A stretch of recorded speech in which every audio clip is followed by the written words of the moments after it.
अगर बहनें घर रुकने आए तो बीवी पर बोझ डाल सकते हैं 18 रोटियों का। बहनें जब घर रुकने के लिए आए तो एक वक्त का खाना अपनी बीवी से पकवाएं कि मेरी बहन आई हुई है, तो आज खाना कौन पकाएगा, आप पका के उनको खाना खिलाओगी, मेहमान है। अगले टाइम से बोलें कि बहन तुम्हारे बाप का घर है ये, अब तुम क्या करो, खुद पकाओ। चलो मेरी बीवी के लिए तो अपने लिए खुद पकाओ। ये जाके फिर बीवी पे इतनी जिम्मेदारियां डालना। मैं सास ससुर की खिदमत का कायल हूं। जो औरतें अपने सास ससुर की खिदमत नहीं करती, मैं कभी भी उनको अप्रिशिएट नहीं करता। घर में बुजुर्ग हैं तो आपको अखलाकी खिदमत करनी पड़ेगी, लेकिन मेरे भाई उस खिदमत की भी कोई एक हद। चलो सास ससुर की है तो वो देवरों का भी सारा बोझ उस पर डाला हुआ है। चलो एक वक्त में डाल दिया तो अगले वक्त में उसको थोड़ा छूट दे दो। रोजाना सारे देवरों के पेंटे वो इस्त्री कर रही है। फिर बहन आ रही है 10-10 दिन रहने के लिए, सारी बहनों का खाना 10 दिन तक वो उसकी खिदमत कर रही है। ये जुल्म है औरत के ऊपर। कमजोर को जो है ना, इतना नहीं आप उसके ऊपर बोझ डालें कि बहुत सी औरतें कह नहीं पाती हैं बेचारी, वो लोग कर रहे होते हैं कि हमारी खानदानी परंपरा है। तो ये जुल्म जायज नहीं है एक वक्त का। बाकी उससे बाद बहन वो बोले चाय भी खुद पियोगी, पानी भी क्या करोगी। बाज औरतों की आदत होती है आके लेट जाती है, बोले ये ले आओ वो ले आओ, खुद हिलो ना यार, खुद हिलो। ये तो फिर भी मैं कहता हूँ 1-2 टाइम का खाना बीवी को चाहिए कि वो बहन के लिए पका ले, मेहमान है। हमारे हजरत इतना करते थे कि अपनी खिदमत में अपनी बीवी से, ये तो बड़े खानदानी अखलाक हैं जो मार्केट से क्या है। औरत को चाहिए खुद से शौहर की खिदमत करे और अपने ससुर और सास की। बाकियों की खिदमत करे नहीं करे उसकी मर्जी है, लेकिन सास ससुर और शौहर इनकी खिदमत बढ़ चढ़ के खुद से करे। और सास और ससुर को चाहिए कि जब वो खिदमत कर रही है तो आप खुद से उसका भी ख्याल करो, उसको थोड़ा सा सोते हुए को ना उठाओ। अब सास अगर बहुत बूढ़ी है बेचारी, उठ के जा नहीं सकती किचन तक, फिर तो चलो सोती हुई बहू को उठा दे। अगर खुद से जा सकती है तो कोई किसी सोते हुए को उठाना ये क्या है, बोलो भाई। हमने किसी आलिम बुजुर्ग को नहीं देखा बीवी सो रही हो तो उसको उठा के बोलेंगे नाश्ता बनाओ। सोते हुए को जगाना ये क्या हो जाता है, बशर्ते के 18 घंटे से ना सो रही हो। आवाज तो सही आ ही नहीं रही है, क्या करें यार, तस्वीर पे गुजारा करें आप लोग। तो ये कुछ अखलाक होते हैं मेरे भाई। खाम में चाय बना लो यार। मैं अल्हम्दुलिल्लाह घर वाले अगर सो रहे हो तो खुद ही चाय तो मैं पीता नहीं हूँ, लेकिन अगर भी बनानी हो तो क्या करता हूँ। एक दफा पकड़ा गया था, कोई मिलने के लिए आया, मैं चाय बना रहा था और वो रिश्ते वाले आए थे, तो उन्होंने इनका तो घर में रो भी नहीं है। तो मैंने कहा आपने चाय बनाते पकड़ा है। एक दफा एक बंद खातून आई थी, झाड़ू लगाते हुए पकड़ लिया था उन्होंने मुझे। वाकईतन मैं झाड़ू लगा रहा था, आप हैरान होंगे। तो लगाता नहीं हूँ अल्हम्दुलिल्लाह। एक दिन क्या हुआ कि मैं लगा रहा था, अब वो पता नहीं मुझे वाकई याद नहीं क्यों लगा रहा था, क्या हुआ था, कोई मजबूर हो गया था या क्या था मसला था। अब ये तो राज की बातें अल्लाह ही जानता है। तो ये तो जब नबी सल्लल्लाहु अलैहि वसल्लम घर में आते थे तो घर में घर वालों के साथ हाथ बट, इतने नेक हम नहीं है कि आप समझे कि इतने जाके हाथ बटाते हैं, इतने नेक हम भी नहीं है, लेकिन बहरहाल नबी के अखलाक हम आपको बता रहे हैं। मैं इसलिए कि घर वाले भी बयान सुनते हैं ना, वो बोलेंगे यार आज तो बड़ी बड़ी छोड़ रहा है बैठ के, मैं ये भी करता हूँ मैं ये भी करता हूँ। तो जो है क्या नाम है, यूट्यूब पे हर कुछ आ जाता है, सब पकड़ा जाता है आदमी, बहुत मुश्किल है झूठ बोलना आजकल। तो लेकिन जो रसूलुल्लाह सल्लल्लाहु अलैहि वसल्लम के अखलाक थे, तो मैं ये अर्ज कर रहा था कि अगर वो बूढ़े हैं तो फिर तो ठीक है, वो उठा दें सोती, लेकिन अगर जवान है तो बहू जाग रही है तो बोले, सो गई है सोने दे भाई, आप खुद जाके पानी पी ले, खुद चाय बना ले, छोटे मोटे काम क्या कर लें खुद ही कर लें, सोते हुए को ना उठाओ। ये बड़ा बुरा होता है जब आदमी खुद सो रहा हो, कोई आपको आके उठा दे और बोले ये करो, और कोई काम भी इतना इंपॉर्टेंट ना हो, या तो कोई किसी को हॉस्पिटल लेके जाना है, कोई ऐसा बड़ा मसला है तो ठीक है। तो शौहर को भी चाहिए कि सोती हुई बीवी को ना उठाए। तो शौहर को जो जिसका हक बहुत ज्यादा है। हाँ, अगर कोई औरत नालायक है, बेवक्त पड़ी रहती है, यानी ऐसा भी है कि पोस्ती किस्म के जो बहुएं हैं उसका नाजायज फायदा उठाएंगी, वो 12 घंटे सोती हैं, 12 घंटे में 2-4 मिनट के लिए फिर जाग के फिर क्या करती हैं, ऐसी का नहीं है, एक नॉर्मल रूटीन की बात कर रहा हूँ। अगर कोई सो रहा है तो ये भी ना पूछे कि ये सोने का टाइमिंग नहीं है भाई। ये नींद, खुराक, प्यास ऐसी चीज है जिसके बाज दफा उसूली तौर पर तो टाइमिंग होना चाहिए, लेकिन इंसान बाज दफा डिप्रेशन में होता है, बाज दफा रात को नींद नहीं आई वो फिर सोता है। तो अब घर में ऐसा मार्शल्लाह लगा हुआ होता है कि अब बहू को रात को नींद नहीं आई फिर भी फजर के बाद सोने की इजाजत नहीं है। भाई अब नींद नहीं आई तो सोने दो उसको। तो इसलिए ये चंद चीजें ऐसी होती हैं जो किसी पे भी जुल्म हो जाता है, ये फिर क्या हो जाता है शरीयत के लिहाज से नाजायज। हमारे हजरत क्या करते थे, तो वो अपनी घरवाली को कभी अपनी अहलिया को ये नहीं कहते थे ये ले आओ वो ले आओ, ये फरमाते थे मुझे ऐसा लगता है ये तहक्कुमाना है, जैसे कोई बांदी रखी हुई है घर में। अब घर में खाना तो घर वाले ही पकाएंगे जाहिर है, तो हजरत फरमाते थे खाना लगवा दें। हालांकि लगाना हजरत की अहलिया नहीं है, मगर हजरत ये नहीं कहते थे खाना लगा दें। हजरत फरमाते थे इसमें मुझे ऐसा लगता है जैसे मैं क्या कर रहा हूँ, किसी को नौकर रखा हुआ और मासी को ऑर्डर दे रहा हूँ, तो खाना लगवा दें। हालांकि लगाना किसने, जब खाना खत्म हो गया तो हजरत फरमाते थे खाना किसी से कह के उठवा लें, तो वो खुद ही उठाती थी। कौन था घर में, लेकिन लबो लहजा इज्जत देने वाला, अगले को लगे कि ये मुझे क्या दे रहे हैं, इज्जत दे रहे हैं। तो आप अपनी तरफ से इज्जत दो, फिर भी अगर खिदमत ना करे तो फिर शिकायत लगाओ भाई, किसी को इज्जत नहीं दे रहे आपने, ठुड्डे मार मार के जो है ना हमारे हजरत कभी इसके कायल नहीं थे कि बीवी से पांव दबवाए जाएं या जूते पॉलिश करवाए जाएं। हमारे हजरत के जितने हमने अकाबिर करीब के गुजरे हैं माजी के, मौलाना शरीफ थानवी रहमतुल्लाह अलैह, उन्होंने भी बहुत सख्ती से रद्द किया इस पे कि बीवी से अपने बूट पॉलिश, क्योंकि बीवी का जो रिश्ता है वो पैरेलल है, बराबर। आपको अल्लाह ने जो हाकिम बनाया है ना, तो यहाँ हाकिम का मतलब क्या है? सरबराह। जैसे तबलीग में 4 आदमी निकलते हैं तो एक क्या होता है? अमीर। अमीर का मतलब जब इनकी राय में इख्तलाफ होगा तो इसकी बात सुनी जाएगी, इसका फैसला हरफे आखिर। तो जब घर में किसी राय में इख्तलाफ होगा तो आखिरी फैसला किसका होगा? मर्द का। ये मतलब है हाकिम होने का। अब तबलीग में किसी को अमीर बना दिया, वो लोगों से अपने बूट पॉलिश करवा रहा है, पोछा लगवा रहा है, ठीक है ना, सर की जूएं निकलवा रहा है उससे, क्या मैं अमीर हूं। वो बोलेंगे भाई इस काम के लिए थोड़ी अमीर बनाया है, अमीर तो इस काम के लिए बनाया है कि गश्त कहाँ करना है, मुतकल्लिम कौन होगा। तो इसमें सबको अगर हम राय ले तो फिर तो इख्तलाफ होगा, कोई फैसले पर आएंगे नहीं। तो हरफ आखिर आपकी बात होगी, आपकी राय आखिरी होगी। मुतकल्लिम आपने अपने पॉलिश करने पे लगा दी, अपने बगलों के बाल नोचने पे लगा दिए उसको बिठा के कि मैं अमीर हूं। तो इसी तरह बीवी को मातहत बनाया है अल्लाह ने शोहर के। क्या मतलब? तुम इताअत करोगी शोहर की। तो इताअत का मतलब ये नहीं कि वो आपकी क्या बन गई? नौकर बन गई या गुलाम बन गई। तो लिहाजा बात करने का स्टाइल ऐसा नहीं हो जैसे नौकरों से बात की जाती है। नहीं आ रही मेरा ख्याल है बात। स्टाइल कैसा होना चाहिए? इज्जत वाला, एहतराम वाला। ये ले आओ, वो ले आओ, ये नहीं भाई बेगम जरा थोड़ी सी चाय हो जाएगी, ऐसे बेगम आज थोड़ी सी क्या हो जाएगी? ये चाय हो जाएगी। गैर नहीं बना रही, चलो मैं बना लेता हूँ। बेगम थोड़ा सा ठंडा पानी हो जाएगा, है भाई। स्टाइल कैसा होना चाहिए? बेगम थोड़ा सा क्या हो जाए यार, थोड़ा सा ठंडा पानी हो जाए। बेगम थोड़ा सा कोई अच्छी चीज बना लो। बेगम टाइम पे खिला दो यार, बहुत दिन हो गए टाइम पे खाया नहीं है, ठीक है। बहुत दिन हो गए बेगम, तमीज से इज्जत के साथ खाना होटलों में ही खा रहे हैं, तमीज से खिला दो। तो इस तरह स्टाइल थोड़ा सा ये होना चाहिए।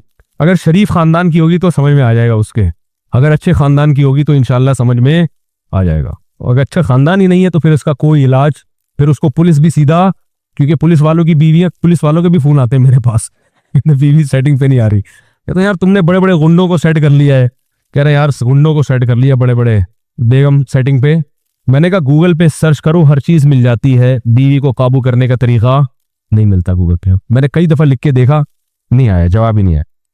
कल एक बंदा मुझे नजर आया, मैंने अपने गार्ड से कहा इस बंदे को मैं जानता हूं, जब मेरी उम्र 7 साल थी उस वक्त से मैं इस बंदे को जानता हूं, हमारे पुराने मोहल्ले में ये रहा करते थे। मैंने इनको पूरा वाकया सुनाया कि ये बंदा जो आ रहा है ना, खरामा खरामा, चश्मा लगा हुआ था बेचारा, ऐसे ही ढीला ढीला सर चलता हुआ, मुंह लटका के ना ऐसे जा रहा है। मैंने कहा इस बंदे को मैं जानता हूं, जब मेरी उम्र 7 साल थी ये हमारे करीब में कहीं रहा करते थे।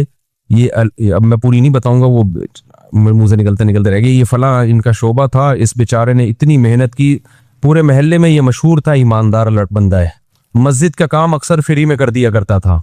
और इसने स्ट्रगल करते करते करते करते इसकी फिर शादी हुई, इसके बच्चे हुए, इसने बच्चों को पढ़ाया, इतनी कम आमदन में ठीक ठाक पढ़ाया बच्चों को, बीवी को पढ़ाया, बच्चों को बीवी पे खर्च किया, बच्चों को पढ़ाया, मास्टर करवाया बच्चों को। मास्टर तक तो मुझे याद है। मास्टर्स करवाने के बाद क्या हुआ, बच्चियों की शादी वादी भी एक आध की मेरा ख्याल कर दी इसने। फिर अल्लाह की कुदरत के बेरोजगार हो गया। फिर क्या हो गया भाई, जो मार्केट में चल रहा है वो रिपोर्टें पेश कर रहा हूं आपके सामने, बेरोजगार हो गया। अब जिंदगी मेहनत में गुजार दी, अल्लाह की तरफ से बाज दफा आजमाइशें आती हैं, जॉब छूट गई और जो अपना काम था वो भी नहीं मिल रहा इसको। पता है क्या हुआ? वही जो सबके साथ आम तौर पर आजकल होता है।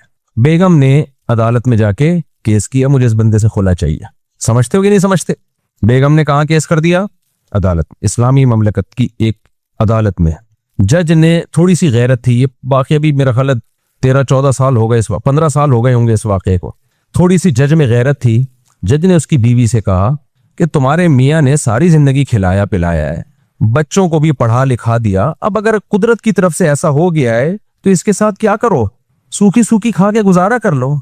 ये भी तो गुजारा कर ही रहा है ना, क्योंकि उसने सारे सबूत पेश किए कि मैंने इतना खर्च किया है। औरत ने भी कोई इनकार नहीं किया। जज ने उसको समझाया, बेगम को, उसकी खातून को, देखो ये हर घर में होता है।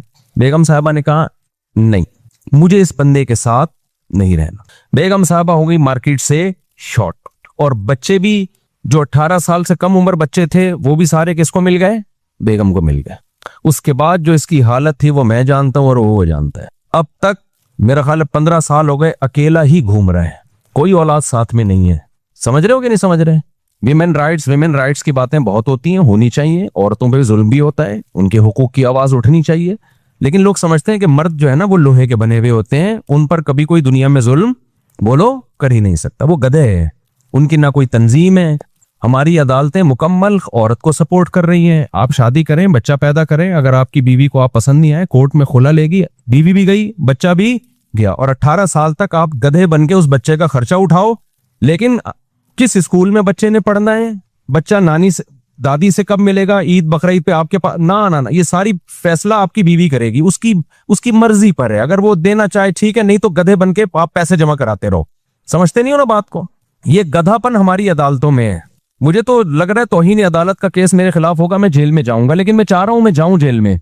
कोई मशहूर आदमी जेल में जाता है तो एक आवाज उठती है, मैं वहां जाके बयान दूंगा कि ये गधापन हो रहा है अदालतों में, जिसके खिलाफ मैंने आवाज उठाई है, तो इस चक्कर में मुझे अंदर कर दिया इन लोगों ने। ये कमबख्त हाथ भी नहीं डाल रहे मेरे ऊपर। अदालत का खुला कलदम है, खूब समझ लो, चीख रहा हूं मैं बार बार। ये जिना है जो औरतें अदालत से खुला की डिग्री लेके किसी और मर्द से शादी कर रही है। ये खालिसतन जिना है, बदकारी है। कोई मजहबी स्कॉलर अगर इसको प्रोमोट करता है ना, झूठ बोल रहा है, बकवास कर रहा है वो कुरान। एक मजहबी स्कॉलर है बड़ा मशहूर, मैं नाम नहीं लेता अब उसका, उसने कहा फिक़ह हनफी में ये होता है कि औरत अदालत से खुला ले ले तो खुला मोतबर नहीं है। ये हनफियों ने मंजन बेचा है, बकवास कर रहा है, झूठ बोल रहा है वो। ये चारों फिक़ह में है, कुरान में भी है, हदीस में भी है, शिया और अहले हदीस में भी है ये कि अदालत का ये खुला मोतबर नहीं है। शादी के बाद शौहर को हक है बीवी को तलाक देने का, जज की बीवियां नहीं है जो जज जब चाहे तलाक दे दे। नहीं आ रही मेरा ख्याल है बात समझ में? जज से बोलो तो अपनी बीवी को तलाक दे, हमारी बीवी को तलाक देना तेरे को हक, बोलो ना, नहीं है। क्या गधापन अदालतों में नाफिज कर दिया यार, कोई आवाज उठाने वाला नहीं है इसके खिलाफ। औरत पड़ोसियों से मुंह काला कर रही होगी, पकड़ी जाएगी, अदालत से कहेगी मुझे नहीं रहना इसके साथ। अदालत सपोर्ट किसको करेगी? औरत को सपोर्ट करेगी, कि कह रही जिससे मुंह काला कर रही है तेरी मर्जी है, कोई सजा नहीं है इस पे। आप 100 गवाहों से साबित कर दो मेरी बीवी बदकार है, अदालत एक डांट जिसे कहती है ना, वो भी नहीं होगी। मुझे खुदा की कसम अदालतों पे अफसोस नहीं होता, मुझे इस्लामी नजरियाती कौंसल पे अफसोस होता है। क्यों चुप बैठी हुई, आवाज क्यों नहीं उठा रही? मुझे मजहबी स्कॉलर्स पे अफसोस होता है कि मीडिया पे आवाज क्यों नहीं उठा रहे। इतना बड़ा मसला खड़ा कर दिया है, पूरा खानदानी निजाम तबाह हो रहा है हमारा आहिस्ता आहिस्ता। अभी तो ये बात ज्यादा फैली नहीं है, अगली नस्लों में तो बर्बाद, खत्म। गर्लफ्रेंड और बॉयफ्रेंड में जो बुनियादी फर्क है ना, गर्लफ्रेंड बॉयफ्रेंड और मियां बीवी में, कि गर्लफ्रेंड बॉयफ्रेंड में दोनों के पास राइट होता है जब चाहे ब्रेकअप कर लें। अगर मियां बीवी में भी ये हो गया कि दोनों के पास राइट है जब चाहे ब्रेकअप कर लें, तो फिर गर्लफ्रेंड बॉयफ्रेंड और मियां बीवी में कोई फर्क नहीं रहा। सिर्फ कागज का फर्क है कि एक की रजिस्ट्रेशन हुई हुई है कि नहीं हुई हुई, हकीकत में कोई फर्क नहीं है। तो जज को बोला करो भाई अपनी बीवी को तलाक दे, तू हमारी बीवियों को, तेरे को हक नहीं है। ऐसा कुत्तों की तरह जलील होता है ना, कुत्तों से भी ज्यादा जलील होता है मर्द अदालत में, जिसकी बीवी ने उसको घसीट लिया एक दफा अदालत में। मैं मानता हूं औरतों पे भी जुल्म होता है, लेकिन कोर्ट उसमें साथ देती है औरत का। मर्द पे जब जुल्म होता है ना, कोई सुनवाई नहीं है, जो मर्जी करती रहे वो। अब इसका हल क्या है? हमारे पास इसका हल नहीं, तो आवाज उठा रहे हैं। विफाकी शरी अदालत के जज को भी हमने समझाने की कोशिश की है कि ये क्या तुम लोगों ने जिना का एक अड्डा खोल दिया यार, कुछ तो आवाज उठाओ इसके खिलाफ। जहां मर्द जालिम हो, गवाहों से साबित हो जाए, वहां एक अलग है, वो उसमें हम भी सपोर्ट करते हैं। लेकिन अदालत को इससे कोई गरज ही नहीं है कि मर्द जालिम है या नहीं है। कानून जो लिखा हुआ है वो ये है कि औरत जब नहीं रहना चाहेगी तो नहीं रहेगी, बस। चलो ना रहना चाहे, दफा लानत है जो नहीं रहना चाहती। बच्चे किस खुशी में लेके जा रही है? बच्चे तो दोनों के हैं ना।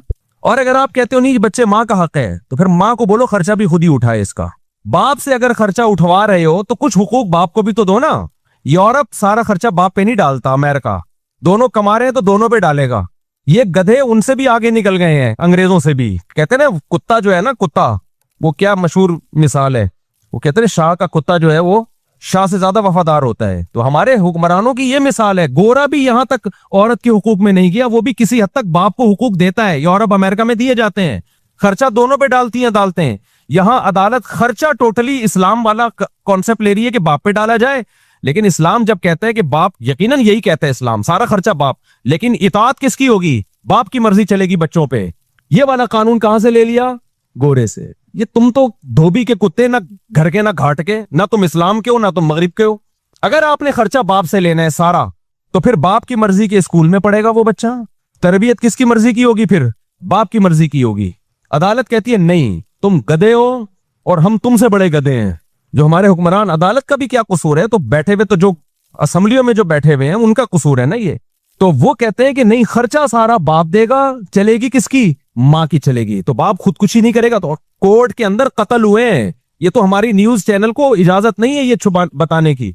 कितने केसेस हो चुके हैं कि शौहर ने तंग आकर अदालत के सामने बीवी को गोली मार के हलाक किया है कि यार इस औरत ने तो मेरा जीना हराम कर दिया। एक औरत का पहले जिना चक्कर चला, मर्द ने कहा चल तूने खुला ले लिया, दफा हो यहां से, वो बच्चे भी ले गई। फिर बच्चों को बाप के खिलाफ वरगला रही है और खर्चा सारा कौन दे रहा है?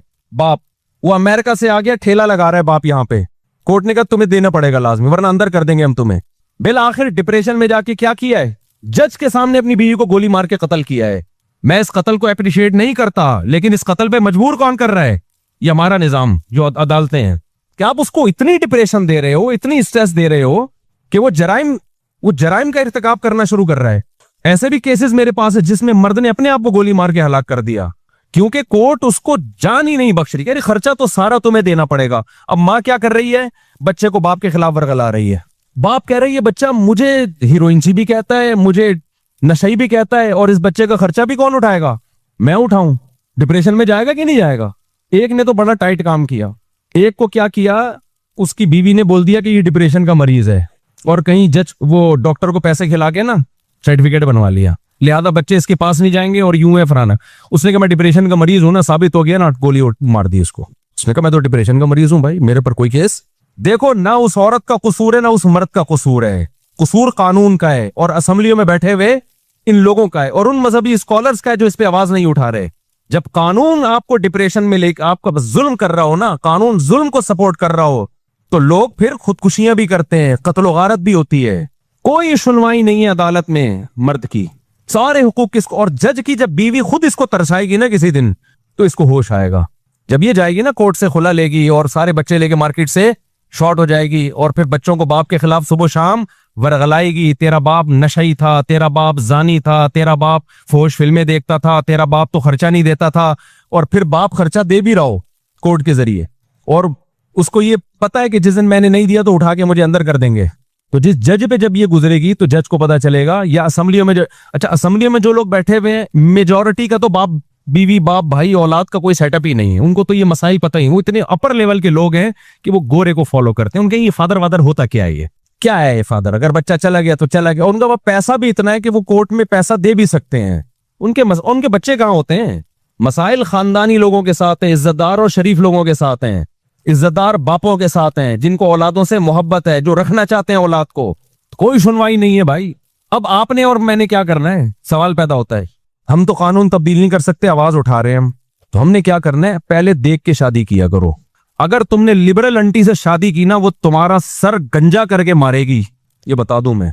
ऐसे अजाब में डालेगी ना तुम्हारी नस्लें, और मेरा बयान फिर तुम बाद में सुन सुन के रोगे कि हमने किया है।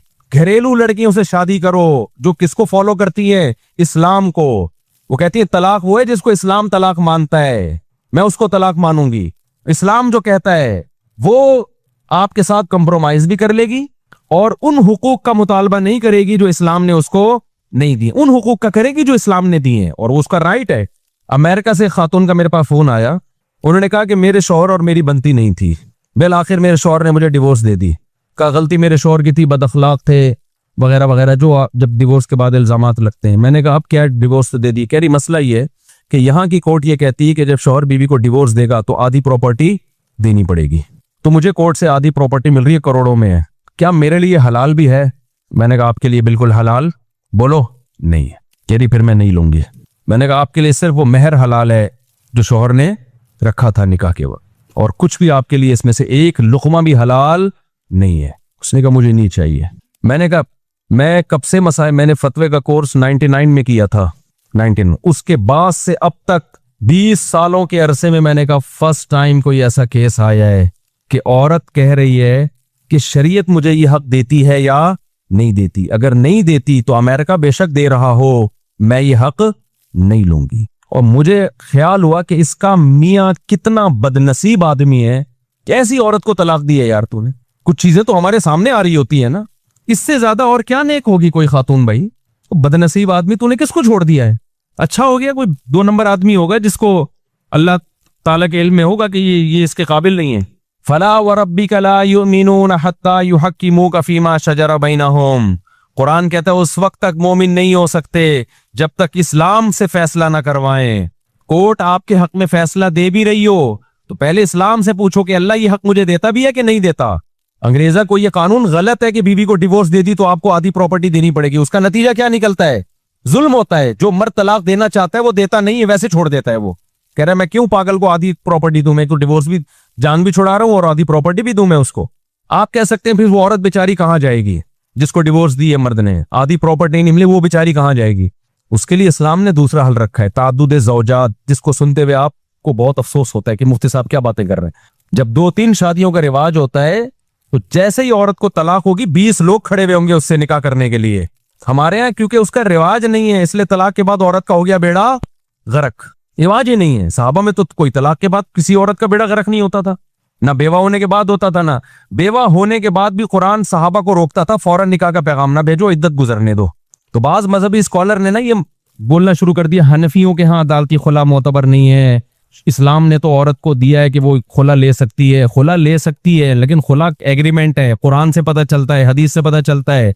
खुला का मुतालबा कर सकती है, एग्रीमेंट है, और एग्रीमेंट में जब तक दोनों राजी ना हो, एग्रीमेंट जानेबैन से होता है। हदीस से भी ये पता चलता है हमें। हाँ, फस्खे निकाह एक अलग चीज है, वो जो बार मैं बताता रहता हूँ, निकाह फस्ख करना। हम खुला को बाज दफा फस्खे निकाह पर मामूल कर देते हैं कि वाकई जुल्म हो रहा है और साबित भी हो गया। और जुल्म भी, छोटी मोटी गलतियां तो हर घर में होती हैं, 99% कल अदम है। तो आपने क्या करना है, अब चूंकि अदालत सपोर्ट किसको कर रही है? अब देखो यूरोप अमेरिका में गोरा क्या करता है, उसने बोला कि यार अगर मैंने शादी की और नहीं बनी हमारी, इसने मेरा ही सर बजाना शुरू कर दिया तो मैं तो छोड़ नहीं सकूंगा इसको, क्या ख्याल है? तो इसलिए गोरे ने कहा गर्लफ्रेंड बनाओ यार। क्या क्या गोरे ने इसका हल, क्योंकि गोरा कानून चेंज कर सकता था क्या, वो बोले ना काइंडली नहीं कर सकता था, तो उसने बोला भाई शादी छोड़ दो यार, अजाब है यार ये। बिल्कुल सही किया गोरे ने। सो बोला 50-55 में जाके देखेंगे क्या करना है। अब या तो आप भी गोरे की तरह क्या करो, क्योंकि गर्लफ्रेंड के कोई हुकूक नहीं है, उसको टिश्यू पेपर की तरह इस्तेमाल करो, डस्टबिन में फेंक के चले जाओ। रोज नई गर्लफ्रेंड बदलो, ना कोई प्रॉपर्टी है ना कोई बच्चों का मसला खड़ा होगा। या तो ये वाला सेटअप ले आओ, क्या ख्याल है? ये कुत्ते बिल्ली घोड़े गधों का काम है। गधे घोड़ा का कोई हुकूक होते हैं? बोलो ना क्या हो गया, तो आप लोग चुप नहीं हुआ करो, मुझे बहुत गुस्सा आया है भी। तो गधे जो गधी के साथ रिलेशन होता है वो फिजिकल रिलेशन होता है, थोड़ी बहुत ताल्लुकात उनके भी होते हैं, आपस में सलाम दुआ होती है, इकट्ठी थोड़ी देर पहले चाय पीते हैं, तबादला होता है। वो बताता है मेरे ऊपर आजकल मालिक बहुत ज्यादा लोड डाल रहा है, तो थोड़ा सा तुम सिफारिश कर दो, थोड़ा सा उनकी भी सलाम दुआ होती है, उसके बाद उनका फिजिकल रिलेशन होता है। उसके नतीजे में पैदा भी गधे घोड़े ही होते हैं। ऐसा नहीं होता कि इंसान पैदा होना शुरू हो जाए, क्योंकि निकाह विकाह का तो सेटअप नहीं है ना, तो रिलेशन होता है, तो पैदा क्या होगा उसके नतीजे में? बोलो ना, गधे पैदा होते हैं उसके नतीजे में। तो होने दो, तो लोड की काम आएगा वो। तो अगर आपका भी गर्लफ्रेंड बॉयफ्रेंड वाला सेटअप है कि अदालत मुकम्मल औरत को सपोर्ट करती है, अगर हमें डिवोर्स हो गई तो हमें तो सारा खर्चा भी जाएगा, बच्चा भी जाएगा, 18 साल तक एक अजाब में पड़ा रहूंगा मैं, बच्चा भी मेरी मर्जी का नहीं पलेगा और 18 साल के बाद भी नहीं पूछेगा आपको, ये भी बता दूं, क्योंकि अब माँ ने इतना खराब कर दिया होगा कि वो 36 साल तक तो सोचता ही रहेगा इनमें सही कौन था गलत कौन था। इतना खराब कर दिया फिर भी नहीं मिलेगा आपसे वो, और भुगतेगा क़यामत के दिन वो। ये जो बच्चे माँ बाप से नहीं मिलते ना अलहदगी के बाद, तो जब तक नाबालिग थे अकल नहीं थी, जब बड़े हो जाएं फिर भी ना मिले तो अल्लाह नहीं छोड़ेगा क़यामत के दिन। अल्लाह कहेगा जैसे तेरे माँ का हक था, किसका हक है? बाप का भी हक है, अल्लाह नहीं छोड़े। अल्लाह ने अपने बाद सबसे बड़ा हकीम वालदैन का रखा है, बाप और माँ का। एक बंदा मेरे पास आया, कह रहा मेरा बेटा मुझसे 28 साल के बाद मिला है, अब आके 28 साल तक माँ ने अलग रखा है उसको। मैंने कहा आपको नहीं मिलना चाहिए था, थप्पड़ मार के भेज देते उसको। कह रहा मिल भी कब रहा है जब विरासत की उम्मीदें वाबस्ता हो गई हैं, माँ नहीं भेजा होगा। मैंने कहा आप में गैरत होती तो भगा देते उसको, कुछ थोड़ा सा गैरत दिखानी चाहिए। बोले दफा हो यहां से, निकल। जब तक गिड़गिड़ा के माफी ना मांगे और उसको दिल से लगे कि इसको अपनी गलती का एहसास हो गया है। बाप को अल्लाह ने जो मकाम दिया है ना, अपना इस्तिगना पे कंप्रोमाइज ना किया करो। बाप बनाए तो कैसे बन के रहो? बाप बन के रहो। औलाद के सामने झुको मत, ये गैरत के खिलाफ है। औलाद थोड़ी मोहब्बत दे रही है, आप बढ़ाकर 10 गुना ज्यादा मोहब्बत दो। अगर नहीं मोहब्बत दे रही फिर मोहब्बत नहीं दो उसको, बोलो हम बाप हैं, हम औलाद नहीं है। और जो औलाद गैरतमंद होती है वो ये चाहती है कि मेरा बाप देखने में क्या लगे, हमारा बाप। हमारे पास बड़ी गाड़ी हो तो अब्बा के पास हमसे भी बड़ी गाड़ी हो, ताकि पता चले कि ये हमारा अब्बा है। ऐसा ना हो कि अब्बा रक्शे में घूम रहा हो, बेटा लैंड क्रूजर में घूम रहा हो, तो लोग बोलेंगे ऐसा अब्बा कहां से लब्बा, ऐसा अब्बा कहां से लब्बा। तो खैर कहां से कहां बात चली रही यार, देखो अजीब सी। हाँ, तो मैं यस कर रहा था, तो वो उनका वाकया सुना रहा था। वो हो गए बेचारे बेरोजगार। वो क्या हो गए? बेरोजगार। वो जो मैं बात कर रहा था ना, जो गार्ड को मैंने दिखाया, यार ये बंदे को मैं कब से जानता। बच्चे भी मार्केट से शॉर्ट, तो ये गुर्बत की ये सजा मिली बेचारे को कि सारी जिंदगी खिलाया पिलाया, अब हालात खराब। मैं नहीं कह रहा सारी औरतें ऐसी होती हैं, बहुत सी हमने अपनी जिंदगी में देखी हैं। 10 साल से शौहर को फालिज है, 15 साल से शौहर को फालिज है, उसकी खिदमत कर रही हैं। 18 20 साल शौहर को बर्दाश्त किया बीमारियों में, शौहर ने इख्तियार भी दिया बीवी को तलाक का। ऐसे भी हालात मेरे सामने हैं। शौहर ने कहा मैं बीमार हूं, मुझे ये बीमारियां हैं, अब हो गया अल्लाह की तरफ से, तुम जवान हो, तलाक लेना चाहती हो तो मैं तुम्हें तलाक देने के लिए तैयार हूं, ताकि तुम्हारी जिंदगी खराब ना हो। औरत ने कहा ना ना ना ना ना। औरत ने क्या कहा, ना ना, हम खानदानी लोग हैं, जब शादी हो गई तो क्या करेंगे, वफा करेंगे। ऐसी औरतें भी है अल्हम्दुलिल्लाह। तो अब मैं आपसे यह कर रहा था कि जब आपके पास कोर्ट का कानून चेंज करने का इख्तियार ही नहीं है, तो अब आप अपना फायदा देखो। आपके पास अब 2 ऑप्शन है, या तो गधे घोड़े कुत्ते बिल्ले वाला ऑप्शन, अंग्रेज ने जो इख्तियार किया, अंग्रेज ने कहा कोर्ट राइट किसको देती है, औरत को। किसी बात पे ना मैं इसको डांट सकता हूं, ना ये मेरी इताअत करेगी, और नहीं बनी डिवोर्स दी तो आधी प्रॉपर्टी देनी पड़ेगी। तो बेहतर है कि ये इस टेंशन में पड़ो ही नहीं।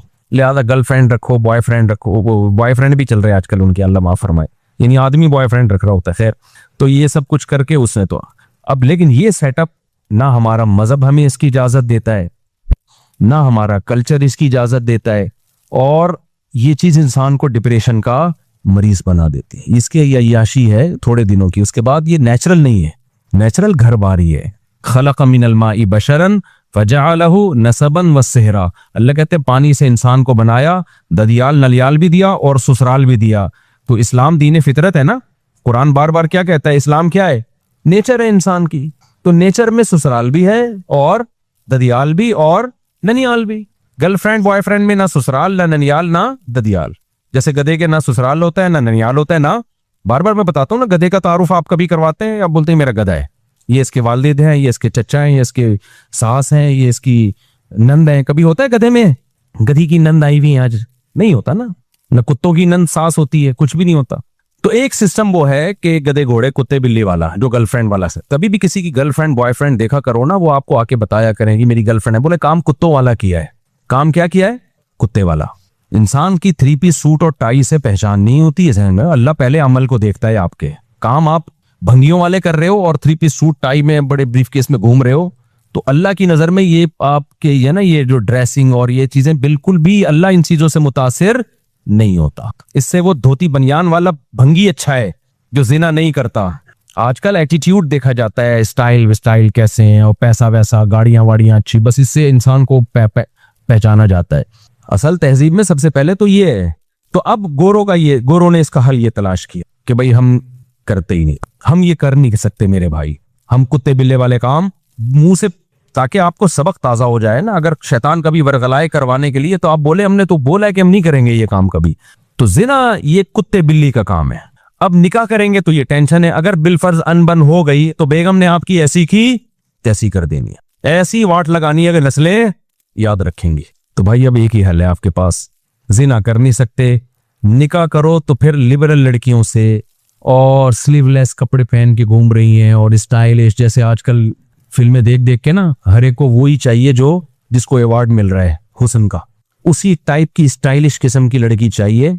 वो धड़क थोड़ी सी तुम्हारी उससे वक्ती तौर पे पूरी हो जाएगी, उसके बाद जो तुम्हारा सर बजाएगी ना, वो गंजा करेगी तुम्हें, तुम्हारी नस्लें याद रखेंगी, क्योंकि कोर्ट किसका साथ देगी, उसका साथ देगी। हत्ता कि अगर उसको कोई अंकल पसंद आ गए, आप कुछ भी नहीं बिगाड़ सकते उसका। मैं क्या बताऊं, जो मेरे पास केसेस आते हैं, नहीं दिल चाहता, क्योंकि बुराई को बयान करने से क्या फैलती है, मेरा दिल चाहता है कभी मैं बिठा के ना इसको लाइव कर दूं कि ये हो रहा है मार्केट में, क्या हो रहा है, अच्छे अच्छे घरों के जो केसेस आ रहे हैं। क्योंकि यूनिवर्सिटियों में लिबरल बनाया जा रहा है लड़कियों को, ब्रॉड माइंडेड बनाया जा रहा है। तुम्हारे भी वही राइट हैं जो मर्दों के आंखों में आंखें डाल के बात करो। फिर जब वो आंखों, पहले जमाने में ये सिखाया जाता था शौहर तो गोया मजाजी खुदा होता है। अगर हुक्म दिया जाता शौहर के किसी के सामने सजदा करने का, तो औरत को हुक्म दिया जाता किसके सामने सजदा करे, शौहर के सामने। सास माँ की जगह है। एक बहुत बड़े गवर्नमेंट के ऑफिसर आए कुछ दिन पहले मिलने के लिए, बहुत बड़े ऑफिसर हैं। मैंने उनकी बच्ची का निकाह पढ़ाया, और क्यों पढ़ाया मुझे पता है, बंदा बड़ा खानदानी है। उन्होंने कहा मैंने अपनी बेटी, बड़ी एजुकेटेड लड़की है उनकी, बेटी भी एजुकेटेड, खुद भी बहुत बड़े ऑफिसर हैं, किस डिपार्टमेंट में ये नहीं बताऊंगा, जाहिर है फिर किसी का रास फाश करना सही नहीं है, और बहुत पावरफुल आदमी है। कहते हैं मैंने अपनी बच्ची को रुखसत करते हुए ना ये बताया कि तुमने सास की खिदमत अपनी माँ से ज्यादा करनी है। एक पढ़ी लिखी लड़की को पढ़ा लिखा बाप बोलो समझा रहा है। उन्होंने कहा मैं चूंकि काउंसलिंग भी करता हूं ना, घरों को जोड़ने का काम करता हूं, आजकल जो घर, उन्होंने बताया उनकी रिपोर्ट है कि ज्यादा जो टूट रहे हैं वो लड़कियों की माएं तोड़ रही हैं। समझ में आ रही है बात? जहां ससुराल की 2 शिकायतें की, बजाय उसको हल करने के या थोड़ा सा बच्ची को सब्र की तलकीन करने के, माँ और ज्यादा उसको भर के भेजती है कि अब इस तरह कर रहा है जाके। अब अगर सास ये बात करे ना तो ये लिख के चली जा, ये वाली गाली देखिए, ये वाला पूरा सेंटेंस पूरा दोहरा देना है उसको। समझ में आ रही है बात?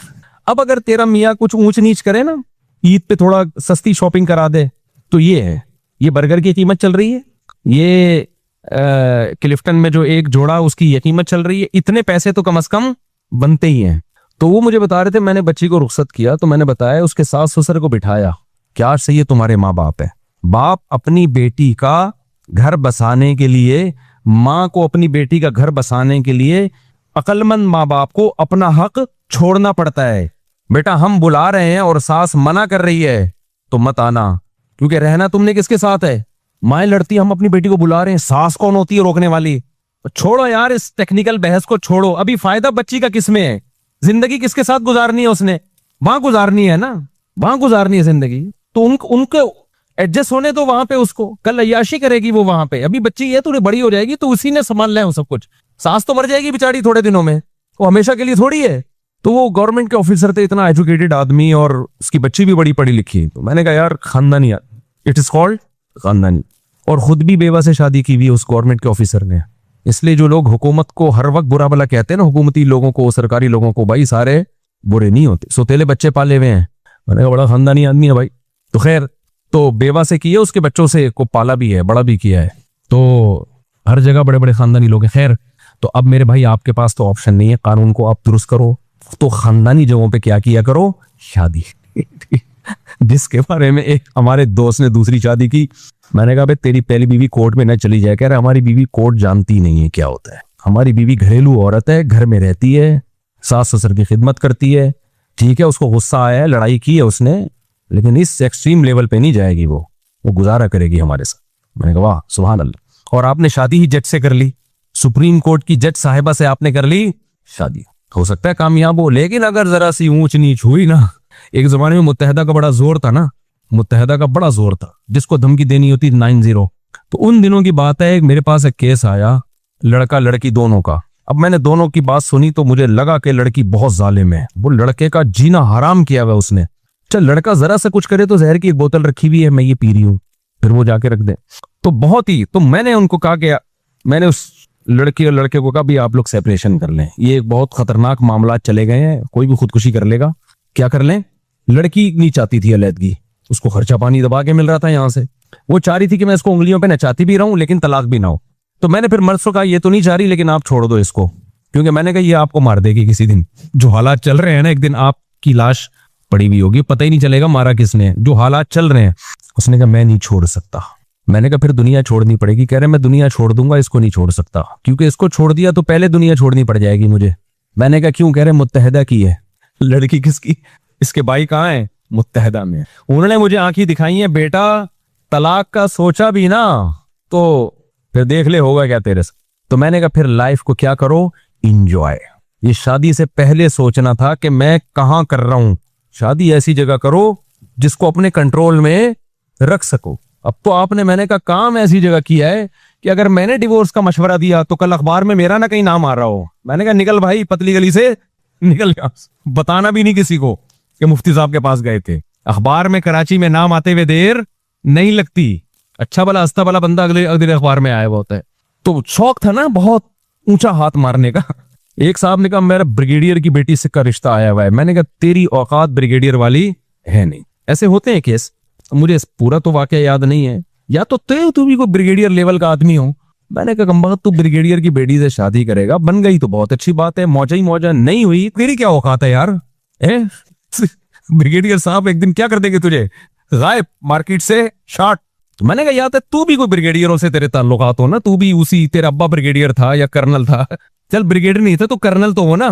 तो इसलिए भाई जब कोर्ट ने साथ देना नहीं है, कोर्ट सारा फेवर करेगी किसको, औरत को, तो भाई फिर ऐसा काम करते क्यों हो जो बाद में अफोर्ड नहीं। इसलिए दीनदार लड़कियों से निकाह करो, घरेलू लड़कियों से निकाह करो, जिनकी दोस्तियां नहीं है, पर्देदार हैं, हयादार हैं, नमाजी हैं, उसके बारे में उम्मीद है कि वो अल्लाह रसूल को देखेगी।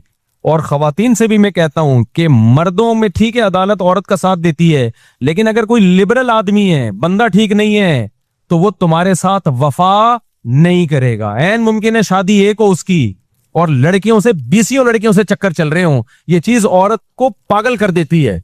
सोकन से भी औरत बर्दाश्त नहीं, औरत सोकन को भी बर्दाश्त नहीं करती, लेकिन 6-7 महीने, साल के बाद बर्दाश्त हो जाएगी। गर्लफ्रेंड का सेटअप ऐसा है कि जब औरत को पता चल जाए ना मेरा मियां है ही ठरकी, फिर औरत के लिए रोज आना ऐसे जैसे आग के अंगारे पे, आज पता नहीं किससे बात कर रहा है, कल पता नहीं किससे ताल्लुक हो। सोगन का तो एक हद तक होता है ना, उसके बाद चलो भाई अब कंप्रोमाइज कर लेती है।